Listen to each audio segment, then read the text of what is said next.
New series The History Hunters begins by unveiling secrets of the Crystal Palace.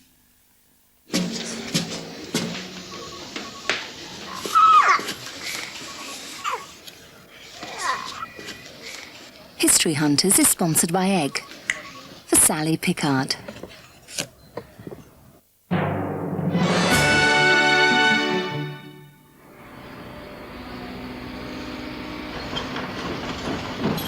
Recognise it? The Millennium Dome. We've all heard the controversies. Is this the right way to celebrate the year 2000? Is too much money being spent on the exhibition? But what's interesting is that 150 years ago, people in Britain were having exactly the same arguments about a different building and a different exhibition. The Crystal Palace, built in London's Hyde Park to house the Great Exhibition of 1851. The Millennium Dome is about 300 metres in diameter. The Crystal Palace was nearly twice that size in length.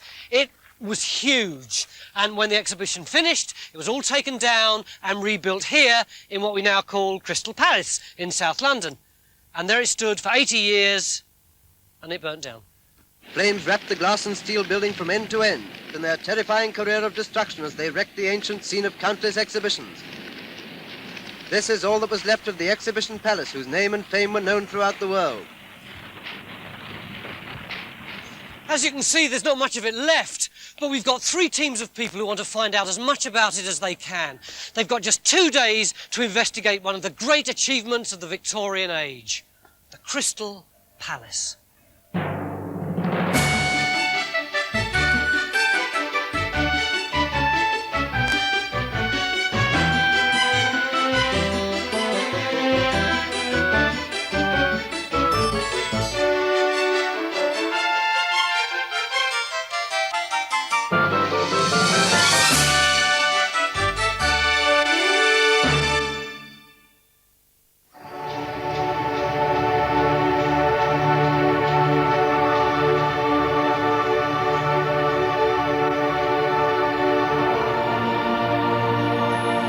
Our first team are all engineers working on the Millennium Dome.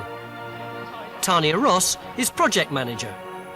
She's going to be working with Ping Ryan and also with Julian Shepherd and Brian Gash.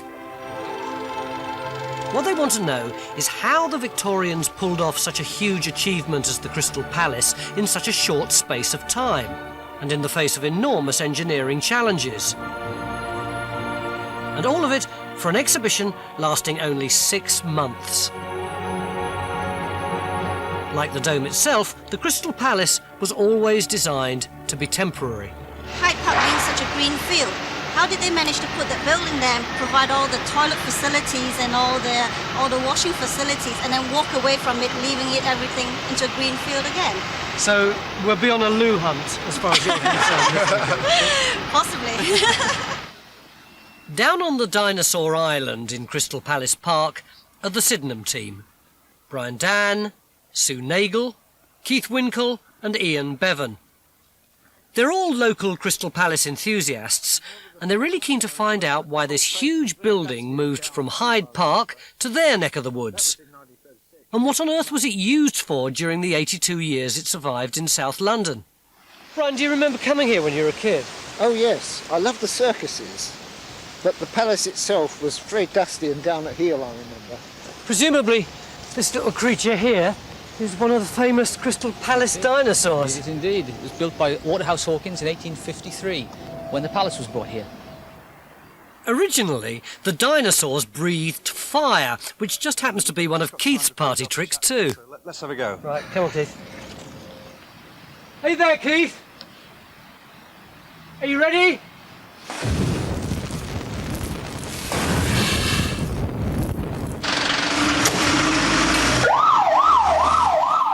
New Cross was one of the stations which sent out fire engines on the night of the Crystal Palace fire. 2 of our third team, John Crowley and Ernie Marshall, are fire investigators. They're teaming up with Paul Weatherly, a sub-officer at nearby Beckenham Station, and Nigel Herring, a scientific analyst of fires. They're going to treat the Crystal Palace fire as if it were one of their investigations.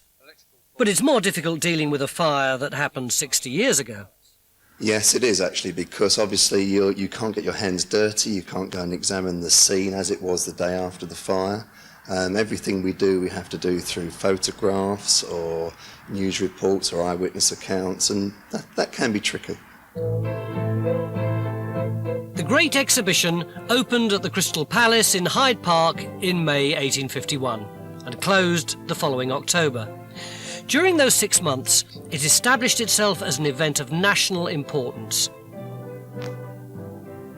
It was intended to celebrate the best in arts and manufacturing from Britain and abroad. The world's first expo, if you like.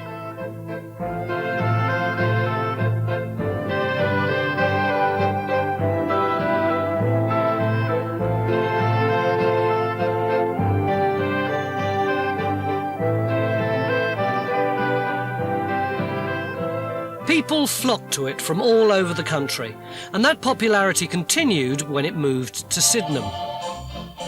In the days before television, the Crystal Palace set the standard for the best in entertainment. Acrobats, dog shows, concerts, even chariot races were seen here. And the fire that destroyed it meant the loss of an important leisure centre not only for London, but for the whole country. As Winston Churchill said, it was the end of an era.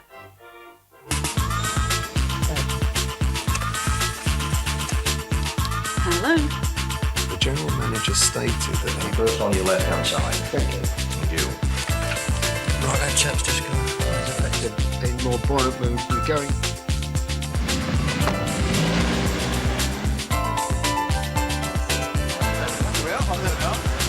So day one starts, and the teams have begun their research.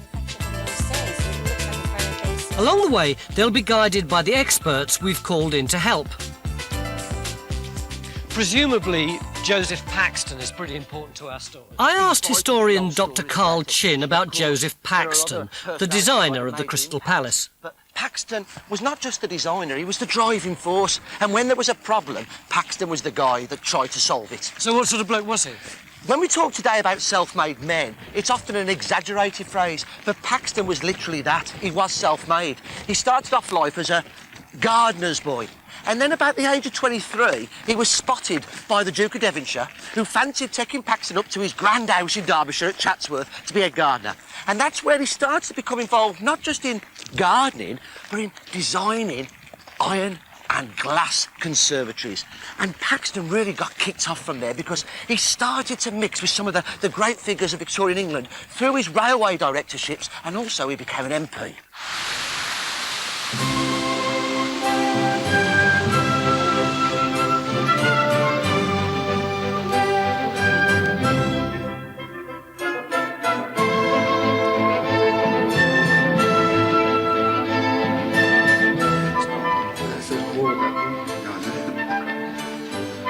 Paxton's letters and some of his notes on the design of the Crystal Palace are kept here at Chatsworth House. Good morning. Hello, good morning. Welcome to Chatsworth. This is an amazing room. I'm Charles Noble. Both the Dome team and the Sydenham team felt this could be a good starting point, and so 2 from each team went up to Derbyshire. Well, we've got arranged for you today the Paxton family papers here, and also, as an index to them, the 2 calendars. The papers which you see here are in the form of correspondence between Paxton and his wife, who was always back here at Chatsworth, and it gives a fairly blow-by-blow account of what was happening. So I'll hand you out a calendar each, and you can get going. Thank you. Right. Thank you very much. Okay. Yeah, to work. While half the Dome team, Brian and Julian, set about deciphering Joseph Paxton's difficult handwriting, the others, Tanya and Ping, have joined Carl Chin at London's Royal Society of Arts. Great variety of people, isn't there? Inside, they meet design historian Deborah Jaffe. It was here that the idea of the Great Exhibition was first thought up in 1849, by, amongst others, the Prince Consort, Prince Albert. And in 1951, he was the president. 1851. 1851, he was the president of the society. And it's an important date, 1851, because this symbolises that period of Britain's dominance in the world as a manufacturing, political, imperial nation. Right. And the 2 paintings are nicely connected. This one of Prince Albert and that one of Queen Victoria. Oh, actually looking at a drawing of the Great Exhibition there. Can you read it? Upside down. For the building for the proposed international exhibition. So it was international? Yeah. Oh, that's great. That's great. It's a smashing one in it because you're looking at all the family looking up at her. You've got Prince Albert over there who she adored. Right. And that's why she took such a great interest in the whole exhibition, because it was her chap's great idea. She visited it many, many times, and her diaries are fascinating reading. Oh, right. Are they? Yeah, she sort of likens it to a fairy tale experience, really. Well, let's run it back. Get some sort of time. Rewind it. At the Crystal Palace Museum, the fire team are spinning through archive film in the hope that they'll find clues to where the fire started and at what time. The Crystal Palace, which has been a £2 million London landmark for more than 80 years, has gone. At intervals, the crash of white-hot metal shook the ground for miles around, and presently the great transept of the main roof hurtled to the ground. The Crystal Palace's greatest firework display. Again, that's a central transept. Yeah, and it must be burning those roof bars. That was a timber guttering as well, I'm guessing. Fire in living memory, the world-famous glass building that has dominated Sydenham Hill for 82 years is enveloped from end to end in a sea of flame. At 7:30, employees discovered that the fire was started in the Egyptian Hall. The Egyptian Hall, I think it's 7:30. That must be one of the main areas then. We'll have to look at that on the floor plan, won't we? To find how all these various areas fit together. What time did you say? 7:30? 7:30 he said, but of course that's the information he was given on the day, isn't it? Yeah, remember this is media people. Yeah. Outside the museum, I caught up with Sue and Ian from the Sydenham team. Well, this is a column from the 1851 building, which when dismantled... They were being given a guided tour of the present-day site in South London by the museum's curator, Ken Kiss. And we were able to resurrect it and put it here as a memorial. Ken then took us into a subway linking the railway station to the palace. At one time, up to 98 trains a day were arriving at the palace station. Of course, this vaulted subway here shows you the power of Victorian railways built here to bring people to the palace. And over here was the station. Between the wall here and the trees was the platforms. It was designed to pass 8,000 people an hour through the subway. So, you know, with a peak time of people arriving in the morning for some special event like the Handel Festival, they would needed to have all of these open and all the gateways clear so people could sweep into the palace. So when was this built, Ken? This was built in 1865. So even Queen Victoria would have come this way? I think she always came by carriage. It's extraordinary, this size, isn't it? Yes. So would this whole area have been uncovered in Victorian times? No, originally it was glazed over entirely, so the passengers, as they came off the trains, would be undercover before they got into the palace.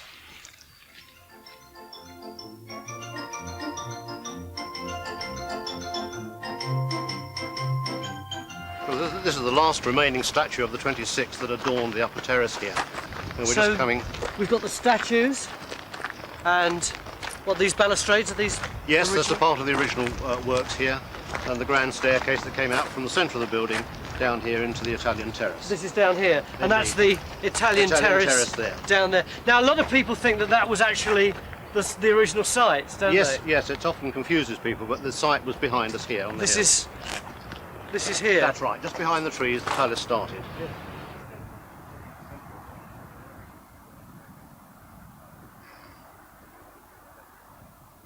Can we get some idea of where we are actually first? Where's the main road? Is that This is the main entrance, is it? Gardens down Gardens that way. Right. So this is the way we would actually go in. Most people would actually enter the building. Yeah, coming through underneath the tunnel. Right. Yeah. Okay. Now, as far as the information given from the video, the only sort of seat of fire that the video mentioned was the Egyptian court, wasn't it? Yeah. Yes. Nothing else. No, we've got nothing else to go on. And also that the timing is vital, because the time from the discovery of the fire to the calling of the brigade is there's a long lapse there. I mean, we really need to know a bit more about the construction of specific areas, if possible. Yes. I mean, we know this was glass and steel, but I mean, what were these made of? Yeah. And we've got no idea, have we, whether there was anything underneath this main floor? We don't know what was in the basement. We also don't know what exhibitions were going on in these courts. I think that's what we've got to do, isn't it? We've got to get the witness accounts and tie the geography in with the witness accounts to see if we can pin down exactly where the fire was. Back in the centre of London, Tanya and Ping have moved on to the Victoria and Albert Museum. They've already discovered that a royal commission was set up to organise the Great Exhibition. They wanted to hold it in Hyde Park, but some people had objections. The residents of Brompton, as this area was called, didn't want Hyde Park used at all. They well, why not? Great thing to have on your doorstep. They didn't want all the masses coming to London. They didn't want them to bring their diseases, crime. The Hyde Park plan went ahead anyway, and all they needed was a building to house it.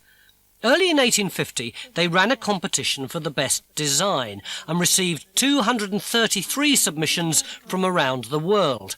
They were all rejected. The commission was about to proceed with a design of its own when a late but highly original idea was sent in by Joseph Paxton. What seems to surprise me is that Paxton turned up with this alternative design, but he hadn't been involved in the original competition with 233 people. Do we know why that is? How come he was sort of such a late runner, if you like? I think he was a very good networker. Yes, he knew the right people, He knew obviously. the right people, and I think the way in which he leaked the story to the newspapers made it clear that he wanted, as it were, public opinion to overwhelm the... Yes, because he managed to get his design illustrated in the Illustrated London News a week before the official tender return date, which strikes me as being quite a sneaky thing to do, to be honest. Of course, the very earliest sketch is very rudimentary indeed. I don't think you've seen it yet, No. but here it is. Oh, wow, look at that. And that was his original idea, and... a bit blotty, isn't it? Well, it was drawn, I think, at a meeting. He was doodling at a Midland Junction railway meeting, and that's the back of the envelope. Literally, one of the originals. Isn't that And it marvellous? happens to be back of a piece of blotting paper. Isn't that marvellous? That's great. It's great that his original sketch actually looks so like the finished design. Yes. On here in the Illustrated London News, it's really interesting the way they showed them lifting the transept roof, and they were using very basic methods of raising it with these scaffold and pulleys to pull them up, and they were using horses to pull. And in between them, there's the elm trees, which they were, which was the whole reason for them having a transept here. But they seem to have done it in such a remarkably short space of time. I mean, the approval to proceed was given at the end of July, and they were putting up columns in September. I mean, that's amazing. That's 2 months. And taking in goods in March. How did they do that? Well, I don't think they made as much fuss about health and safety or about regulations or about tendering. Right. So some of the rules that we have to deal with today on our projects, they didn't have to worry about those in those days. I still think that's quite an achievement. It is. There's not a lot to go on for the fire team. They found some press cuttings from December 1936 and the official fire brigade report giving the times different brigades were called out. Now they're beginning to sift through the reports of eyewitnesses, particularly the account given by Sir Henry Buckland, the general manager of the palace. The general manager stated that he was unable to say... What's that? The exact moment he arrived. He dined at about 7 and immediately after set out to close a sale when he noticed a flow in the palace, a glow in the palace. Pens were called at 7:59 and Croydon at 8:15. Listen to this. The council views with the greatest regret and concern the decision of the trustees of the Crystal Palace not to hold an inquiry into the cause of the fire and loss of time in summoning professional fire brigades. Why would you not want the full account of what happened on the night? There must only be one reason. Unless, of course, you wanted the building to go. Well, it was 80 years old. Is that a hint of arson, maybe? Day one is well underway now. Join us after the break.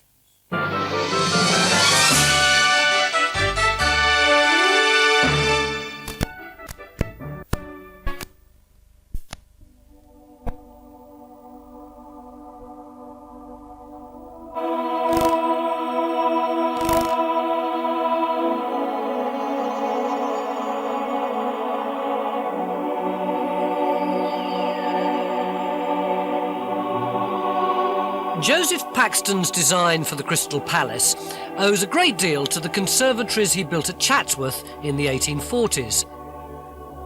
Sadly, two of the most important were destroyed earlier this century. But Brian and Julian were able to get a glimpse of what they might have looked like when they went round the grounds with the present head gardener, Jim Link. Well, this is Paxton's Conservative Wall, which was built in 1846. It originally had like curtains suspended down, but in 1848 glass was put in, and as far as we know, this is the original glass that was put in. So this would have been similar glass as what they used at the Crystal Palace? I believe so. It was, you know, it was very clever how he got the long strips of glass. But I think the Crystal Palace glass is properly larger. I think he wanted the glass to be larger than the glazing that he had already used. About an extra foot, so about a 4 foot then, are we talking? Yeah, which was quite phenomenal for its time, really. So he got Chance Brothers from Smethwick to develop the glass. Yeah, I think was there some Frenchmen that helped on this as well, I think. Oh, right, okay. Yeah. So how did they make those 4-foot planks of glass, and in such huge quantities? While the teams continued their research, I joined up with glass expert Christopher Salmond, who suggested a trip to the Saint-Just factory near Lyon in France. It's one of only 2 places in Europe that still makes glass according to the cylinder method used by Chance Brothers when they made the glass for the Crystal Palace in 1850. Why had we started using the French process? Because we were using an old process called the crown glass process. The size of glass was about 24 inches by 14 inches. They needed larger sizes for the Crystal Palace.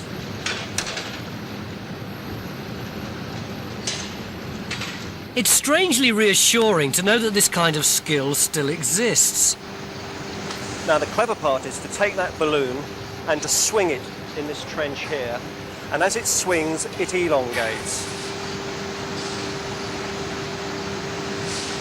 And when it's come to about 4 foot in length, he brings it back up again. That cylinder of glass is then taken over and a glass cutter is put in between, and the cutter cuts right the way down the length of the cylinder, taps open the cut.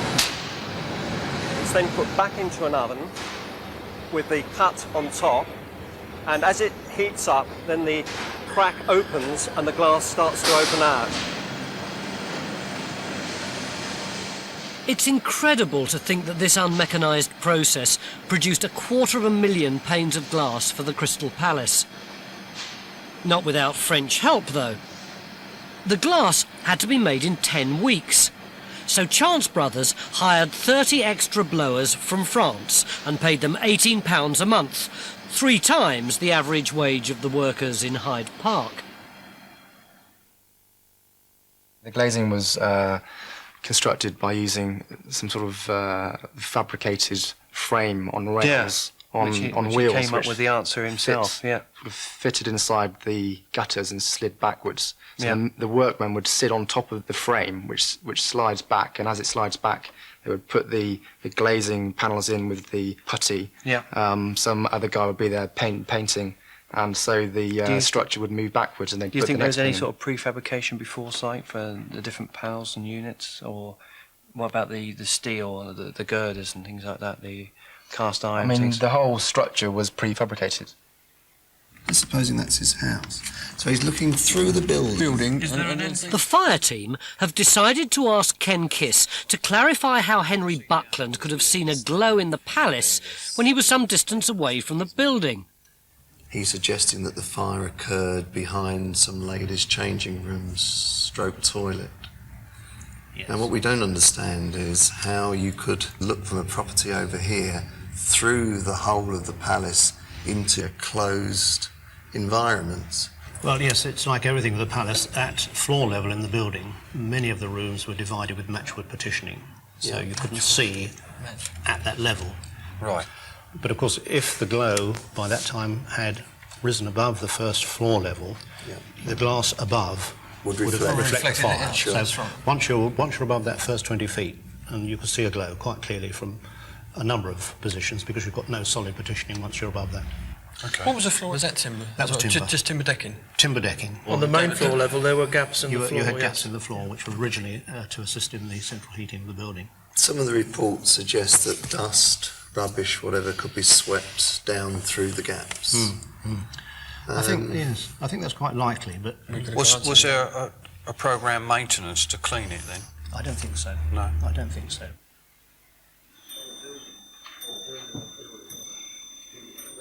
At Chatsworth, two of the Sydenham team, Keith and Brian, are trying to work out from Paxton's letters what was to happen to the palace once the Great Exhibition closed in Hyde Park. Various ideas seem to have been going the rounds.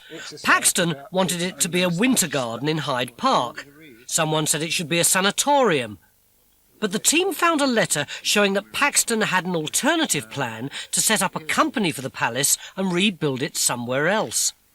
On the 24th of May in 1852, which is from somebody called J. Shepherd Scott to Paxton. You've spent time assisting to set up the new Crystal Palace Company, and that he knows a solicitor who's got clients willing to invest £100,000.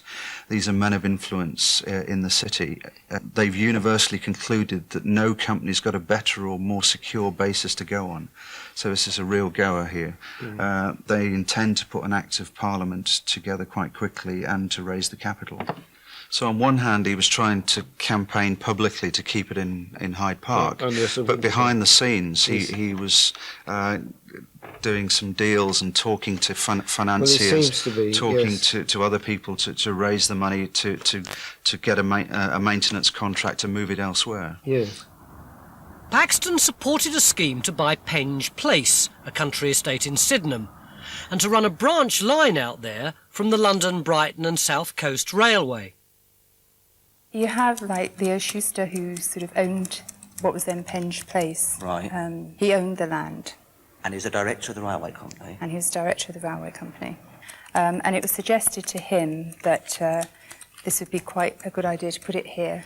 I never realised sort of the commercial element, you know, involved in this, like the advantage to the railway. You know, if they could site the Crystal Palace on a railway line as such. Or build a new line even. Or build a new line, but if they could involve it with the railway companies, the railway companies would obviously benefit. So what way do you mean could benefit? Get backing. Well, I mean, they stood to make a lot of money, I imagine. Bringing people in? Yeah, thousands of them. So what do you think is the next stage for you to do? Have a cup of coffee.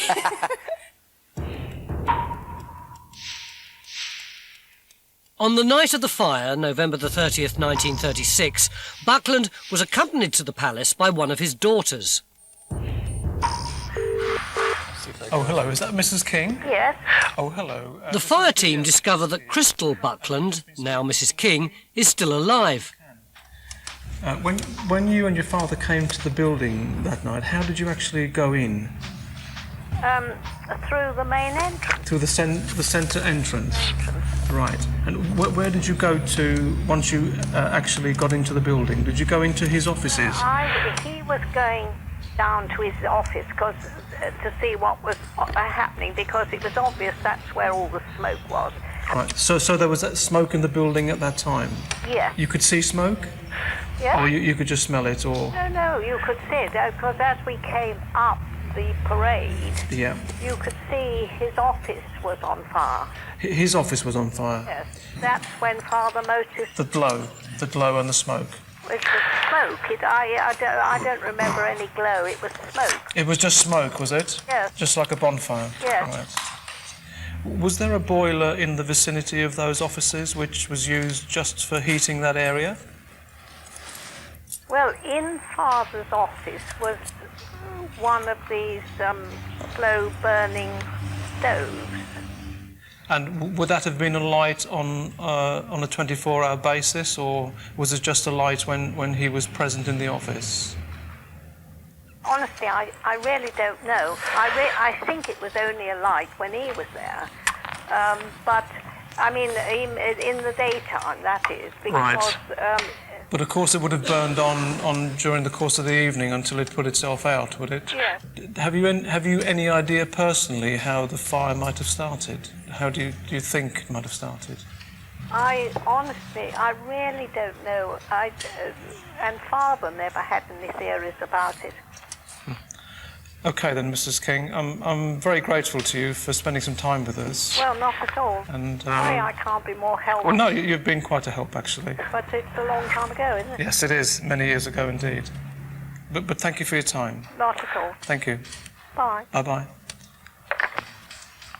There's something wrong with this. isn't Most there? certainly. I mean, if this is like panelling partitioning, brick, this is like panelling partitioning. If that's the fire there, developing enough to be able to be seen, glowing, whatever. Yeah, through there. There's no way she can approach That's up exactly here. It cannot be tenable So enough it to must get have up been. there, can So it? what they're saying is that if the fire had started in the ladies, Crystal and her father would have come up against flames when they entered the building. But what they saw was only smoke, so the fire must have started further back. It must have been where we're saying That's got to be over there. Back to their office. I agree with that. Day one is coming to a close, and there are still a good many questions unanswered. What was the Great Exhibition like when it opened in May 1851? Did people really want a second Crystal Palace at Sydenham? And now that the fire team believe the fire started in Buckland's office, will they prove it was deliberate? We'll find out after the break.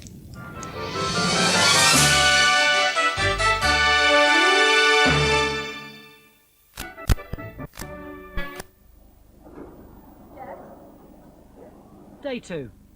All four members of the Dome team have met up in Oxford with Carl Chin. They were hoping to take a look at the old London, Midland and Scottish Railway station, the only surviving example of Paxton's Crystal Palace architecture. But there seem to be problems. Good grief! Oh, look at that! It looks like there's a bit of a demo going on. Yeah. What a genius! The station site is threatened with redevelopment, and a group of eco-warriors have decided that's not going to happen. Looks like we could have an exciting day here, doesn't it? Well, you can see some of the structure there, can't you, really? Yeah. Let's see if we can get a bit closer. Even at a distance, though, it's obvious the details of the original palace architecture have been reproduced here. They look exactly like the illustrations that we've seen for the Crystal Palace. I mean, you can see the column detail there. It's just so incredible that there it is. We've seen the illustrations and we've got it there in front of us now. I'm just wondering whether that is the column which actually works as a rainwater pipe as well. Yeah, it is a thrill, isn't it? Yes, yeah, it's quite incredible, really. Carl asked local archaeologist Julian Munby why a bit of Paxton's design had wound up in Oxford. They decided to open the station on the 1st of May and take people from here to Bletchley down to the Crystal Palace. And they actually asked Fox and Henderson to build a station in exactly the same manner as the Crystal Palace. So they actually said they wanted a Crystal Palace station. Yeah. So it's quite deliberate imitation. Go across the road, please. We've been told to go across there. No, we want to go inside the road. On a sense of something we don't have. So near and yet so far. The team can't get in, so it's back to London. At the Crystal Palace Museum, Nigel has got together with our internet expert, Fred Pipes, to create a computer graphic of the fire's development. Right, I think we're going to go with the fact that the fire was first observed in this area here. Right, like that? Yeah. Right. And then it moves. And then it moves via the underfloor to this sort of area here. Right. I mean, it will spread in other ways, Yeah, well, I which can put we're filling perhaps a bit more tomorrow. So I can put some more flames all over the place. Yeah. But this is what it looks like at the moment. It goes like this. Glow of fire, fire spreads, breaks out in the central transept, and then all hell breaks loose. Yeah.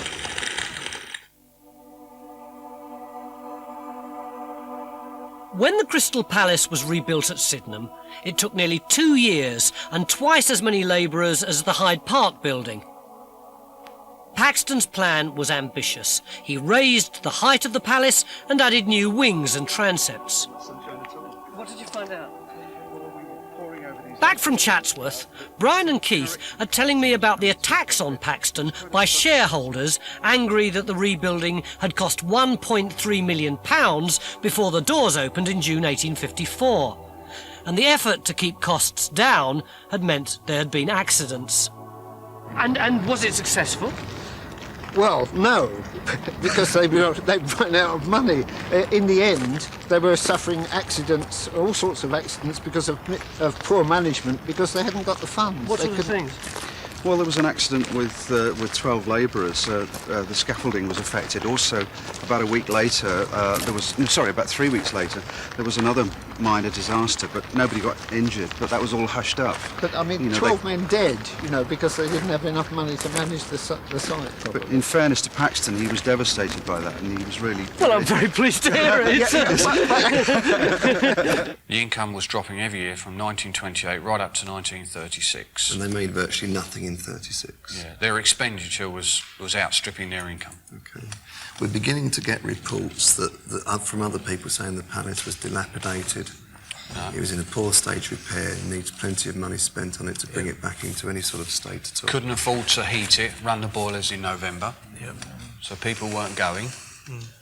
Buckland's getting old. 62. He really doesn't want to be involved with... Well, he's had 22 years in which he's been responsible for this wonderful building, and as it falls into a state of disrepair, so his reputation will go with it. It declines the same as a building. So can he cope with that? Possibly not. He's a very proud man. I think most of the evidence for the arson motive does move towards Buckland as a possibility, doesn't it? Well, here is the sideboard. Sideboard and shelves. I then scooted over to the Victoria and Albert Museum to join Brian and Tanya, and Deborah Jaffe, who was giving them a chance to see some of the more extraordinary items they exhibited at the Great Exhibition. So would this have been on display just like this? Yes. This was from Vienna, from Austria. Yeah. And it was a gift from the Emperor to Queen Victoria. What is it? It's a bookcase. A bookcase? A pretty ornate bookcase. And this is actually known as the Cathedral of Wood. What do you think of it? Doesn't do it for me, I'm afraid. I just find it all a bit too fussy. Come on, it's a great flight of imagination. Look at this! Look at this! This is great. This is great. It's practical, easy to use. Not convinced about that either. I mean, it looks like it'd be pretty uncomfortable. Could poke your eye out on one of those antlers. It's more like, not Adams, but more like Adam's family. Well, it's got a matching mirror, isn't it? Well, you'd love to take that home. I think it would frighten my wife, really. The Sydenham team are looking at the story from the mid-1850s and finding that the evidence presents a rather mixed picture. I've been looking through these massive scrapbooks of a chap called Samuel Lee Sotheby. He was an art dealer, probably connected to the Sotheby family, the auctioneer business. And he's saying that the restaurants are inadequate, they're drab, that the stables were supposed to raise £18,500, they've raised £180. And here in this London Amusement Guide, somebody's criticising the Christmas festivities as being a miserable failure. A single small Christmas tree and fairly pathetic arrangements there.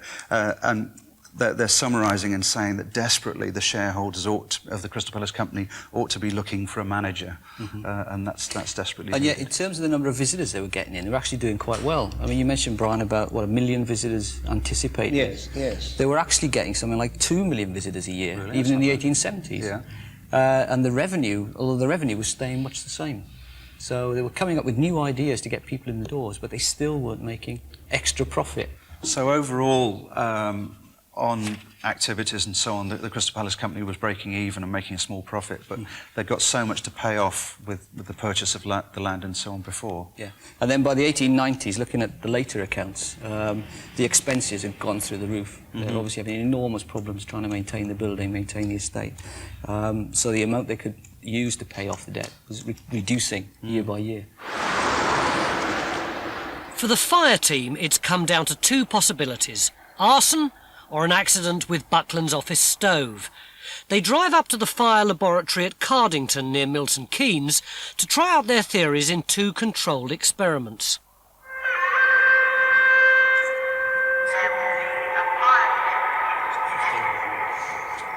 We know from the records there was a pot-bellied fire in the office. So what we're going to simulate is that the fire's been raked out and possibly an ember has gone down between the floor joists, down into the floor below, and actually landed on the debris. Forensic specialist Jim Munday is on hand to advise. Okay. We've got a coil here now, that's sort of glowing a dull red colour. Now if you're happy that that's a simulation of a glowing coal, just place it into position wherever you think it would be likely to fall.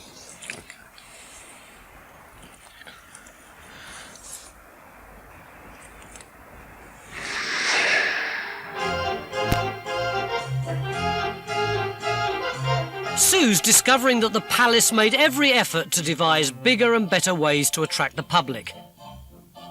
In the early part of this century, they moved many of the entertainments out of the palace and into the grounds.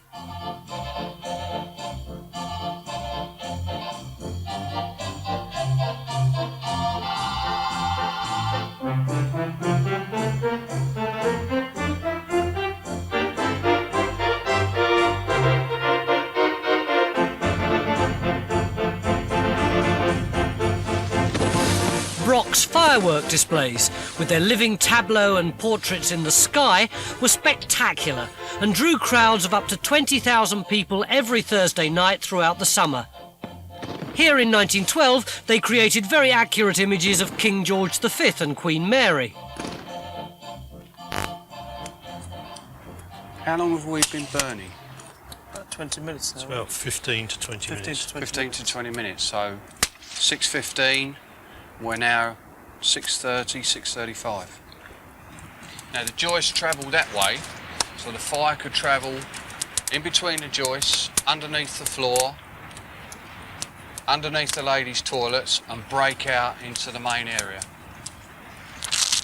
And already producing enough smoke to fill the room. And fill the area, the offices, really. Certainly to an extent where people are going to smell smoke but not really know where it's coming from. Really know where it's coming from, yes. We are probably looking from 6:15 through to 7:30 for development time. Yeah. Yes. Which at this rate of progression doesn't seem It's not unreasonable, not at all. Yeah.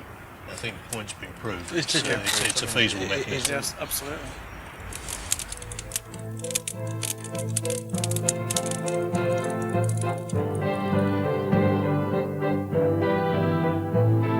Here are the names of the countries who exhibited: Persia, India. At the V&A, the Dome team are finding out how successful the Great Exhibition of 1851 really was. So how many people were there at the opening ceremony altogether? 25,000. Oh, right. Wow. And how many people did they manage to get through the exhibition in the duration of the year that it was open? It was open 6 months, wasn't it? It was open 6 months, and it was about 6 million people that they actually got through those. In 6 months? In 6 months. That's quite comparable to the Dome, isn't it? Very comparable. That's the sort of figures that we're looking It's the for, same. really. It's the same. I mean, in any one day, the total, the most amount that they got through in one day was 93,000. 93,000, that's a lot of I think people. that's quite a busy day for them, really. Wow. Because at the Dome we're only allowed 47,000 on any one day because the fire officer doesn't like us having too many people in a building at once. Right. Have you found any statistics for bath buns and tons of ham? Yes, well, there's tons here. I mean, we've got bath buns, I mean, total 934,691. Schweppes soda water was here, 1 million odd bottles. I mean, we believe that there's 800,000 visits to the toilets, which we believe were the first public toilets. So we did finally find the loos, as it is. So yes. there were public toilets there. These were the first public toilets. You're trying to tell me they counted the people going into the toilets? Well, they charged for that. They charged for the pleasure. to go to the toilet? Presumably Yes. How much they did charged a penny. That was spending a penny. Well, there you go. That's we believe the first term. So how much money did they make? Did they make a profit at the end of the day? They did make a profit at the end of 6 months, and I think it was about £173,000 in those days. What? So that was that was the same amount as the cost of the structure project. Yeah. So that's quite a good. And that was the profit. Oh, that's pretty good going. That's quite good. We make profit the same as the cost of the building. We'll be doing jolly well. Yes. What you're testing here is the arson theory. Somebody's piled up some of the just generally available materials in the office and what you're looking at here then is the rate of development and how that corresponds or doesn't correspond with your witness accounts. And the timings that they've given us. Okay. The first fire experiment did seem to work, but will the arson theory prove to have been equally likely? Well, already it's over the top, so it's up to the ceiling. And what we are what? A minute into the fire. 2 minutes in. And this would be We've readily... got quite a small fuel loading. In actual fact, with what we've set there, it's not a particularly large fuel You load. can feel the heat from And here. yes, the timings are all wrong from the witness statements that we've got. Yes, if this spreads from this point through the office complex, which with these thin wooden partitions, it's going to spread as a very rapidly developing flaming fold. It would already have been destroyed by the time Yes. Sir Henry and his daughter Crystal arrived on the scene. Yeah, she talks of a lot of smoke as they came round into the offices. But no visible flame. But no visible flame. Yes, I think this tends to confirm, doesn't it, that the underfloor ignition is much more likely than an arson. I think we're going to have to find Yeah, I think we've established that quite nicely, I think. What's the glass? The glass is beginning to go. What's the situation in the early 20th century? Oh, by the 20th. It's getting worse. In the early years of the 20th century, the place is going bust. They're not getting any revenue in, the revenue's dropping right the way off. Yeah, to the point expenditure's that going up. it's getting really desperate. Yeah. And they had one final fling in 1911. They had a Festival of Empire here, but later that year they actually sold the place by auction. It was sold for just 230,000 quid, which was quite cheap for what it was. And the Earl of Plymouth came to the rescue. He bought it for the nation. And then later a big public fund was raised to pay him back, and it became property of the nation. OK, we're up to the First World War. What happens? Well, just immediately before the First World War, the trustees appointed a general manager. Yeah. They appointed Henry J. Buckland. How successful do you think Buckland was in his achievements? well, I think he did quite well. Certainly initially, he was getting increase in his pay because he was having success. And right up to about 1930, the revenue was holding up very, very well. After that period, it seems to have tailed off somewhat. Any ideas why it tailed off then? I mean, I think that the general economy of the country was suffering. This was the Great Depression. That half the country was unemployed. Businesses were going down all around him.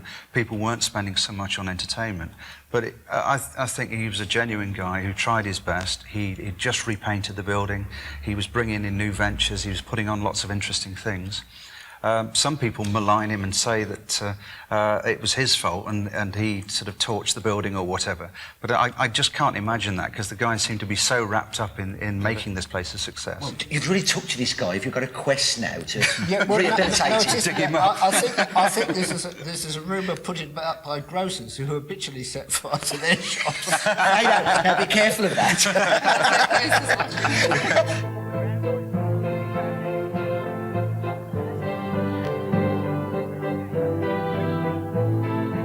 It's hard to overestimate the success of the Great Exhibition of 1851. 6 million visitors, 1 in every 3 people living in England and Wales went to see it. The profits enabled the Royal Commission to buy up land in South Kensington, which later led to the creation of 3 of our greatest museums, the V&A, the Science Museum and the Natural History Museum. Paxton did pretty well too. He was paid £5,000 for his services, more than £1 million in today's money, and he got a knighthood. Not least because of the efforts of Prince Albert. Oh, Andy, that is absolutely fantastic. How long did it take you? I suppose it took my team about 3 months from start to finish, from the cleaning stage right through to the gilding. And what's the gilt made of? It's 23.5 carat gold. It's almost pure gold. We put 2 layers on, so it gives it that extra lustre, that extra glow, which is what we're trying to find. And what's under here? Well, shall we have a look and see what's under here? hand. You carefully move it, don't bruise it. And there you go. Ah! Oh, yeah. And hey presto, that looks very familiar. The Crystal Palace. So it even got into his statue at the end. I think that's great. So that left me wondering what conclusion the fire team had reached. Hello? Hi Tony, it's Nigel from Carnington. We've got some final thoughts to share with you regarding the test that we've been carrying out up here.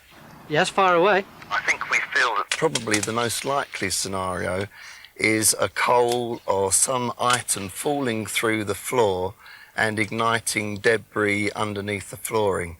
And we can't really see that Sir Henry Buckland or any associate of his had anything to do with igniting the fire at Crystal Palace. Well, that's great. At least it looks like we've cleared his name. Thanks a lot. You're welcome. Bye. So that's about it. The Crystal Palace lasted 80 years and survived 3 monarchs. And in just over a year's time, we'll be celebrating the millennium at the Millennium Dome in Greenwich. I wonder if they'll be digging up the history of that in 50 years' time. Bye for now.